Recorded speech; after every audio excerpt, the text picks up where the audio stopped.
เหลือแค่ดอนเดียวนี่นะพี่น้องที่เป็นป่าเนาะเหลือแค่ดอนเดียวนี่นี่คือความยาวมากๆพี่น้องเนาะยาวมากแต่พื้นที่ถนนตรงนี้เนาะคือเพิ่นจะเอาให้ไปชิดรั้วกำแพงเลยเนาะชิดรั้วโรงเรียนเลยพี่น้องเนาะถือว่าตรงนี้ก็จะเป็นทำเป็นที่ของเฮาเนาะแล้วก็เฮาก็จะแบ่งพื้นที่ออกไปตรงนั้นเนาะแต่ว่าถนนตรงนี้คือจะบ่ใช่เนาะและก็ความบ่เป็นระเบียบพี่น้องเนาะบ่ยอดว่าได้เลยความบ่เป็นระเบียบเนาะของคนลาวนะพี่น้องเนาะบ่ยอดบ่ฮู้ว่าผู้ใดมาเด้งเนาะแต่ว่าเป็นทางด้านครอบครัวเนี่ยปกติก็จะ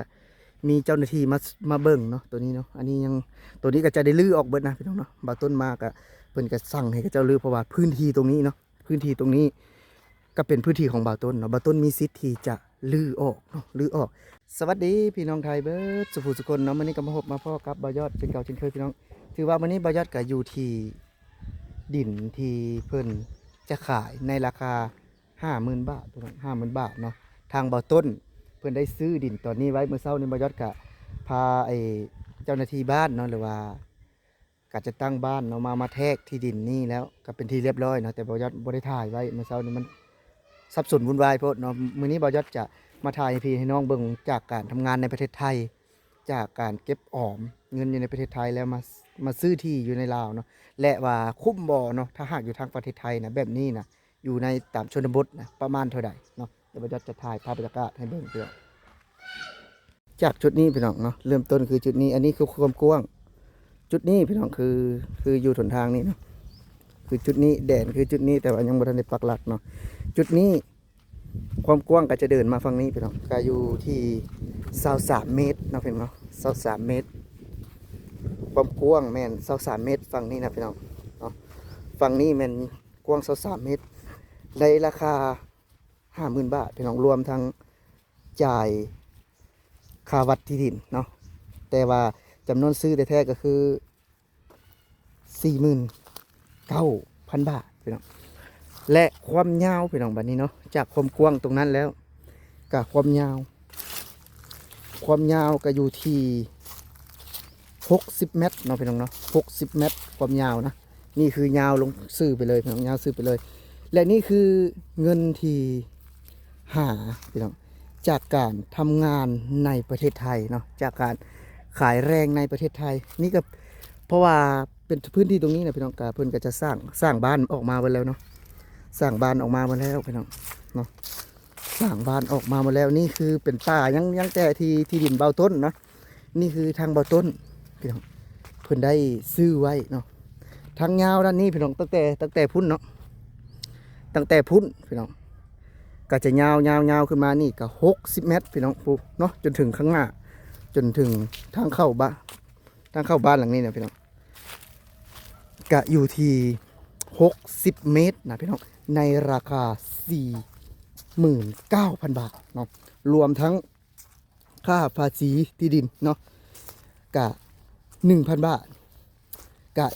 รวมเป็น 50,000 บาทเนาะ50,000 บาทว่าทุกคนว่าคุ้มบ่เนาะแรงงานลาวเนาะเพิ่นก็เห็นที่เห็นทางเนาะตรงนี้พี่น้องเนาะตรงนี้คือจนฮอดตรงนี้เนาะลักตัวนี้นะพี่น้องเสาลักตัวนี้เนาะนี่คือเงินที่จากการทำงานในประเทศไทยนะพี่น้องซึ่งว่าเบาต้นเพิ่นได้ซื้อไว้นะแล้วก็พื้นที่ตรงนี้เนาะพื้นที่ตรงนี้ก็ลามมานี่เนาะแต่ว่าถนนทางนี้ก็คือเพิ่นจะได้ปิดเนาะเอามาแบ่งเป็นตัวนี้คือเอาตัวนี้มาเป็นถนทางเนาะพี่น้องเนาะคือจะมาถึงลักเสานี่พี่น้องเนาะลักเสานี้เนาะก็อยู่ที่24 เมตรนะพี่น้องเนาะและก็ความยาวลงไปนั่นพี่น้องความยาวลงไปเนาะก็50 เมตรเนาะถือว่ารวมๆพี่น้องก็อยู่ที่23 เมตรเนาะคูณ60 เมตรเนาะถือว่าถามว่าคือพี่น้องคนไทยเนาะคุ้มบ่เนาะถ้าหากว่าซื้อเนื้อที่ประมาณนี้พี่น้องนี่คือจากน้ำผักน้ำแหงเนาะในการทำงานในประเทศไทยแล้วก็เก็บเงินมาสร้างนะพี่น้องอันนี้ก็จะเหลือแค่ดอนเดียวนี่นะพี่น้องที่เป็นป่าเนาะเหลือแค่ดอนเดียวนี่คือความยาวมากๆพี่น้องเนาะยาวมากแต่พื้นที่ถนนตรงนี้เนาะคือเพิ่นจะเอาให้ไปชิดรั้ว กำแพงเลยเนาะชิดรั้วโรงเรียนเลยพี่น้องเนาะถือว่าตรงนี้ก็จะเป็นทำเป็นที่ของเฮาเนาะแล้วก็เฮาก็จะแบ่งพื้นที่ออกไปตรงนั้นเนาะแต่ว่าถนนตรงนี้คือจะบ่ใช่เนาะและก็ความบ่เป็นระเบียบพี่น้องเนาะบ่ยอดว่าได้เลยความบ่เป็นระเบียบเนาะของคนลาวนะพี่น้องเนาะบ่ยอดบ่ฮู้ว่าผู้ใดมาเด้งเนาะแต่ว่าเป็นทางด้านครอบครัวเนี่ยปกติก็จะมีเจ้าหน้าที่มาเบิ่งเนาะตัวนี้เนาะอันนี้ยังตัวนี้ก็จะได้ลื้อออกเบิดนะพี่น้องเนาะบ่าวต้นมาก็เพิ่นก็สั่งให้เจ้าลื้อเพราะว่าพื้นที่ตรงนี้เนาะพื้นที่ตรงนี้ก็เป็นพื้นที่ของบ่าวต้นเนาะบ่าวต้นมีสิทธิ์ที่จะลื้อออกเนาะลื้อออกบ่ยอดว่าโอ้เนาะซื้อบ่าวต้นซื้อที่แล้วก็ตรงนี้ก็เป็นที่ของบ่าวต้นนะถ้าว่าแบบนี้นะพี่น้องเนาะไม่ไหวเนาะไม่ไหวบ่ยอดคิดว่าจะไม่ไหวเนาะนี่คือความมักง่ายของคนต่างจังหวัดหรือว่าคนบ้านนอกนะพี่น้องที่ว่าเฮ็ดมักง่ายเนาะถ้าหากบ่ยอดในมุมมองบ่ยอดนะอันนี้เป็นถามว่าพิษนะพี่น้องเพราะว่าเนื้อที่ของผู้อื่นเนาะหน้าที่ถามว่าให้ผ่านบอกก็ผ่านก็ตามถนนเนาะพี่น้องเนาะน่าจะดีกว่านี่คือพื้นที่เนาะพี่น้องเนาะพื้นที่ที่หาเงินเนาะจากการทำงานในประเทศไทยขายแรงในประเทศไทยว่าดูถูกว่าเป็นขี้ข้าเป็นอย่างต่างๆพี่น้องแต่ว่าได้พื้นที่ตรงนี้เนาะถ้าว่าซื้ออยู่ในประเทศไทยนะพี่น้องซื้ออยู่ในประเทศไทยคือตามชนบทนะถ้าหากว่าซื้อตามชนบทอยู่ทางฝั่งประเทศไทยนะพี่น้องคิดว่าประมาณเท่าใดเนาะหรือว่าแต่ละพื้นที่เนาะแต่ละพื้นที่ก็จะบ่คือกันพี่น้องบ่ยอดเว้าได้เลยว่าแต่ละพื้นที่ก็บ่คือกันเนาะถึงว่าตัวนี้ก็ถ้าถนนเนาะพี่น้องเนาะมันก็จะเอามาซิดนี่เลยพี่น้องเนาะก็จะตรงไปตรงที่แล้วก็เลี้ยวขวาไปหั่นเนาะนี่ถนนตรงนี้นะพี่น้องเพิ่นก็จะเอาไปซิดตรงกำแพงเลยหรือว่าตรงลักหัววัดลักหัวโรงเรียนเลยนะพี่น้องเนาะจะให้ซิดเลยแต่ว่าตรงนี้จะปิดไว้เนาะจะให้ซิดตรงนี้เนาะจะให้ซิดตรงนี้เลยนี่คือดินเนาะที่ซื้อในราคา 49,000 บาทรวมภาษีที่ดินเนาะเอาจ่ายพี่น้อง 1,000 บาทกะตกอยู่ 50,000 บาทพี่น้องในจำนวน 50,000 บาทเนาะถือว่าจำนวน 50,000 บาทและบ่ยอดเว้าได้เลยว่าคุ้มเนาะถือว่าคุ้มนะแต่ว่ามันบ่งามเนาะเป็นพื้นที่เขาว่าบ่งามเหมือนพื้นที่ที่เฮายังบ่ทันได้ปรับปรุงหรือว่าเฮายังบ่ทันได้ดุดดินให้มันเสมอเนาะพี่น้องมันก็ค่อนข้างที่จะแต่ว่าพื้นที่ตรงนี้เนาะแน่นอนว่ามันเป็นโรงเรียนพี่น้องเนาะมันเป็นโรงเรียนเพราะโรงเรียนมีแต่ความเจริญที่จะไปเมื่อหน้าเนาะมีแต่ความเจริญที่จะออกมาเนาะนี่ก็จะเป็นพื้นที่โรงเรียนพี่น้องเพราะว่าพอต้นเพิ่นคิดการไกลไว้ว่าถ้าหากว่า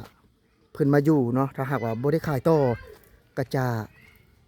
ขายเครื่องตรงนี้ก็ได้พี่น้องเปิดร้านขายเนาะเปิดร้านขายตรงนี้ก็ได้เพราะว่าโซนตรงนี้เป็นโรงเรียนอยู่แล้วเนาะโซนตรงนี้ก็